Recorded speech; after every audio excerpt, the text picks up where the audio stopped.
আশুলিয়ায় drainage ব্যবস্থা না থাকায় ময়লা পানিতে অতিষ্ঠ জনজীবন। শুষ্ক মৌসুমে হাঁটু পানির উপর দিয়ে চলাচল করছে যানবাহন। জরাজীর্ণ ভাঙাচোরা এই রাস্তা যেন এই অঞ্চলের মানুষের মরণ ফাঁদে পরিণত হয়েছে। প্রতিনিয়ত ঘটছে ছোট বড় দুর্ঘটনা। স্থানীয়দের অভিযোগ, শিল্পাঞ্চল আশুলিয়া থেকে হাজার কোটি টাকা রাজস্ব আয় হলেও সড়ক উন্নয়নে সরকারের নেই কোনো কার্যকরী ব্যবস্থা। আশুলিয়া থেকে ওমর ফারুকের পাঠানো তথ্যচিত্র আরও জানাচ্ছেন লিওন আজাদ। ঢাকার শিল্পাঞ্চল আশুলিয়ায় শাখা সড়কগুলো দীর্ঘদিন ধরে খানাখন্দে আর জলবদ্ধতায় বেহাল দশা। জামগড়া এলাকার বেশিরভাগ রাস্তায় পানির নিচে তলিয়ে থাকে 12 মাস।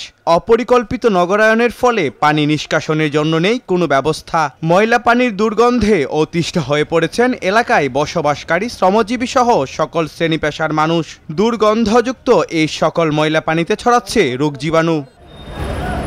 এ সকল শাখা সড়কগুলো দিয়ে প্রতিনিয়ত ছুটে চলে হাজার হাজার শ্রমজীবী মানুষ ও গার্মেন্টস কারখানার মালামাল পরিবহনের যানবাহনগুলো।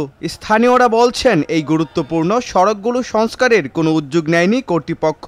এই দুর্গন্ধে যে বাচ্চা কাচ্চারা স্কুলে যায়, গার্মেন্টসের মহিলারা যে ডিউটিতে আসে, কাপড় উঁচা করে আসে, আমরা চোখ বুঝাতে এই মসজিদের সামনে থেকে নামাজ পড়ে বাইরে এইতেই পারি না।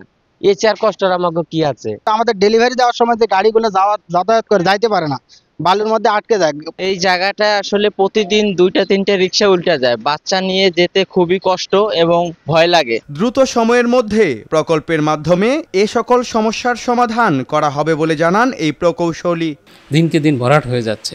এগুলো ব্যক্তি মালিকানার জমি, তারা তাদের নিয়মেই জমির শ্রেণী চেঞ্জ করে কেউ বাড়ি করতেছে, কেউ ইন্ডাস্ট্রি করতে হবে। আমাদের পরিকল্পনা আছে, আমরা ভবিষ্যতে এই ধরনের প্রকল্প নিব যাতে আমরা ড্রেন সহ রাস্তা করতে পারি।